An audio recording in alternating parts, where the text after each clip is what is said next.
lebih dari siapapun.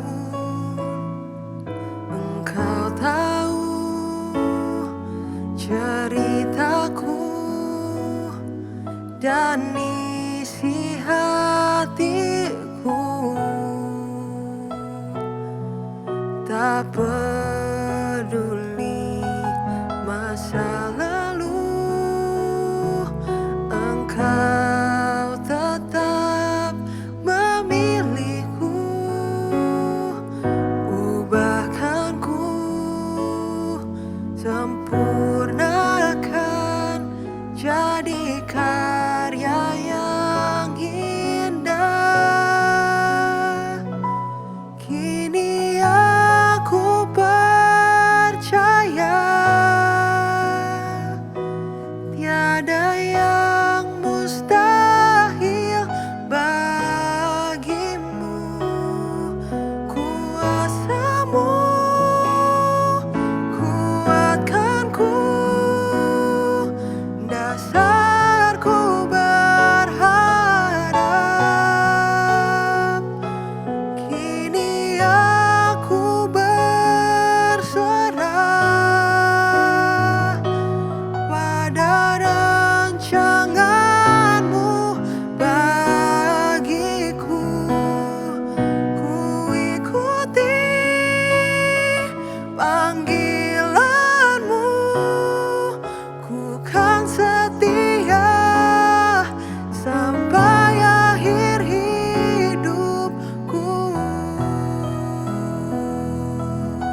Shalom saudara yang terkasih di dalam Tuhan. Hari ini kita ketemu kembali dalam Rise Up. Kita merenungkan firman Tuhan yang menjadi kekuatan kita setiap waktu. Nah saudara, kita hari ini akan merenungkan di dalam kitab 2 Samuel 9. Ya, kita akan melihat 2 Samuel pasal 9 ini berbicara tentang Daud dan Mephiboset. Saya akan membacakan. Berkatalah Daud, masih adakah orang yang tinggal dari keluarga Saul? Maka aku akan menunjukkan kasihku kepadanya oleh karena Yonatan. Adapun keluarga Saul mempunyai seorang hamba yang bernama Ziba. Ia dipanggil menghadap Daud, lalu raja bertanya kepadanya, "Engkaukah Ziba?" Jawabnya, "Hamba tuanku." Kemudian berkatalah raja, "Tidak adakah lagi orang yang tinggal dari keluarga Saul? Aku hendak menunjukkan kepadanya kasih yang dari Allah." Lalu berkatalah Ziba kepada raja, "Masih ada seorang anak laki-laki, Yonatan, yang cacat kakinya." Nah saudara yang dikasih Tuhan, dari yang kita baca, kalau nanti saudara membaca seluruh dari kisah ini, ya ini Daud dan Mephiboset. Ini adalah ayat yang membuka kisah yang luar biasa tentang Raja Daud yang secara aktif mencari keturunan daripada Saul, saudara. Itu Saul adalah, kita tahu, musuh lamanya. Untuk menunjukkan kasih setia atau hesed, ya, demi persahabatan abadinya dengan Yonatan sebagai sahabatnya. Nah, berbeda dengan kebiasaan raja-raja kuno yang memusnahkan keluarga pendahulu untuk mengamankan tahta. Biasanya kalau kita nonton film-film yang kerajaan-kerajaan tempo dulu, maka kita akan menemukan seperti itu, tindakan-tindakan balas dendam yang keji.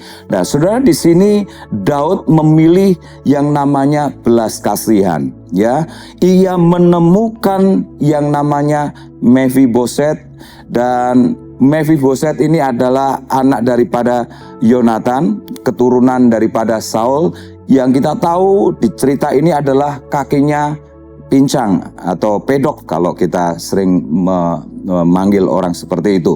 Nah, dan di sini Daud menunjukkan belas kasihannya kepada Mephiboset, dan dia berjanji kepada Mephiboset bahwa dia akan mengembalikan hak yang atas tanah keluarga Saul, serta mengundang Mephiboset untuk senantiasa makan setiap hari semeja dengan Daud. Nah saudara, kisah ini mencerminkan janji yang ditepati, yaitu seperti Daud berbuat janji kepada Yonatan. Kita bisa baca di dalam 1 Samuel 20 ayat 15 sampai yang ke-17. Di sana diawali dengan janji itu dan penekanan Yonatan kepada Daud sebagai orang yang berjanji. Nah, apa makna teologis dan spiritualnya? Secara rohani saudara, bahwa Daud menjadi bayangan Kristus itu sendiri yang mencari orang-orang berdosa yang tidak layak, seperti halnya Mephiboset. Adalah orang yang lumpuh dan merasa tidak berharga. Sampai-sampai Mephiboset menyatakan, hamba ini tidak layak, hamba ini hanya tuan, hamba ini seperti anjing mati. Bayangkan, ini pernyataan bahwa di dalam 2 Samuel 9 ayat 8 ini Mephiboset menggambarkan diri sebagai orang yang tidak ada apa-apanya. Dan ini menunjukkan, bahkan mewakili kita sebagai orang yang lemah, orang yang berdosa, orang yang jauh dari kemuliaan Allah itu sendiri. Namun Daud memanggilnya atas nama Jonathan, seperti halnya Allah memanggil kita dalam nama Yesus. Nah saudara, ini mengajarkan kasih karunia Allah yang tidak berdasarkan jasa kita, melainkan kesetiaannya. Di dalam Efesus 2 ayat 8, saya akan membacakan Efesus 2 ayat 8 dan 9, dikatakan begini, sebab karena kasih karunia kamu diselamatkan oleh iman. Itu bukan hasil usahamu, tetapi pemberian Allah. Itu bukan hasil pekerjaanmu. Jangan ada orang yang memegahkan diri. Puji Tuhan, memang yang namanya kasih karunia itu adalah murni dari Tuhan. Tidak ada jasa sedikit pun dari pihak kita, saudara. Nah, renungan ini juga menyoroti bagaimana Allah menghargai ya yang tersisih, mengubah anjing yang mati dalam tanda kutip menjadi tamu di meja Tuhan. Nah, aplikasi dalam kehidupan kita sehari-hari kita belajar yaitu dalam hal pemenuhan janji. Kalau saudara berjanji, kalau saudara belum menempati, ingat contoh daripada Daud ini. Cari cara memenuhi komitmen ini untuk meski orangnya tidak ada lagi. Kita mungkin bisa membantu keluarga teman yang sedang dalam keadaan kesulitan. Nah, kita tunjukkan kasih yang tidak lazim. Dan Tuhan menuntut ini. Kasih yang tidak lazim seperti yang tunjukkan Daud. Nah, jangan hindari yang namanya orang-orang bermasalah atau musuh-musuh. Tetapi sebaliknya Kristus mengajar, kasihilah mereka, dekatilah mereka. Ya, dan kita juga bisa mengunjungi orang-orang yang sedang mungkin dalam tanda kutip kesepian, mengundang makan, menyatakan kasih yang tidak lazim kepada mereka. Dengan demikian banyak orang pada akhirnya mereka merasakan kasih Tuhan melalui kehidupan kita. Saudara, ada banyak orang yang saat ini sedang bermasalah. Ya, kita harus menjadi solusi bagi mereka seperti hanya Daud. Jika ada sebagian kita bahkan yang merasa diri cacat dalam tanda kutip secara rohani, ingat Tuhan mencari kita, Tuhan mencari Anda untuk bisa duduk semeja dengan Dia.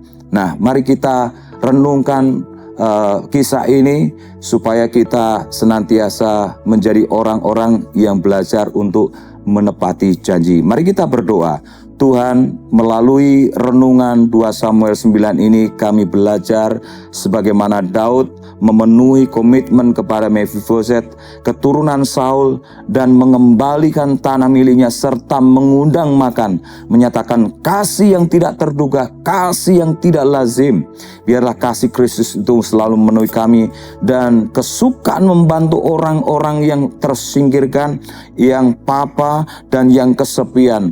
Pakailah kami untuk menjadi berkat sesuai dengan rencana-Mu. Di dalam nama Yesus kami berdoa. Haleluya. Amin. 2 Samuel 9. Daud dan Mephiboset. Berkatalah Daud, masih adakah orang yang tinggal dari keluarga Saul? Maka aku akan menunjukkan kasihku kepadanya oleh karena Yonatan. Adapun keluarga Saul mempunyai seorang hamba yang bernama Ziba. Ia dipanggil menghadap Daud. Lalu raja bertanya kepadanya, "Engkaukah Ziba?" Jawabnya, "Hamba tuanku." Kemudian berkatalah raja, "Tidak adakah lagi orang yang tinggal dari keluarga Saul? Aku hendak menunjukkan kepadanya kasih yang dari Allah." Lalu berkatalah Ziba kepada raja, "Masih ada seorang anak laki-laki Yonatan yang cacat kakinya." Tanya raja kepadanya, "Di manakah ia?" Jawab Ziba kepada raja, "Dia ada di rumah Mahir bin Amiel, di Lodebar." Sesudah itu Raja Daud menyuruh mengambil dia dari rumah Mahir bin Amiel, dari Lodebar. Dan Mephiboset bin Yonatan bin Saul masuk menghadap Daud. Ia sujud dan menyembah. Kata Daud, "Mephiboset." Jawabnya, "Inilah hamba tuanku." Kemudian berkatalah Daud kepadanya, "Janganlah takut, sebab aku pasti akan menunjukkan kasihku kepadamu oleh karena Yonatan, ayahmu. Aku akan mengembalikan kepadamu segala ladang Saul, nenekmu, dan engkau akan tetap makan sehidangan dengan aku." Lalu sujudlah Mephiboset dan berkata, "Apakah hambamu ini, sehingga engkau menghiraukan anjing mati seperti aku?" Lalu raja memanggil Ziba, hamba Saul itu, dan berkata kepadanya, "Segala sesuatu yang adalah milik Saul dan milik seluruh keluarganya kuberikan kepada cucu tuanmu itu. Engkau harus mengerjakan tanah baginya, engkau, anak-anakmu dan hamba-hambamu, dan harus membawa masuk tuayannya, supaya cucu tuanmu itu ada makanannya. Mephiboset, cucu tuanmu itu, akan tetap makan sehidangan dengan aku." Ziba mempunyai 15 orang anak laki-laki dan 20 orang hamba. Berkatalah Ziba kepada raja, "Hambamu ini akan melakukan tepat seperti yang diperintahkan tuanku raja kepadanya." Dan Mephiboset makan sehidangan dengan Daud sebagai salah seorang anak raja. Mephiboset mempunyai seorang anak laki-laki yang kecil, yang bernama Mika. Semua orang yang diam di rumah Ziba adalah hamba-hamba Mephiboset. Demikianlah Mephiboset diam di Yerusalem, sebab ia tetap makan sehidangan dengan raja. adapun kedua kakinya timpang.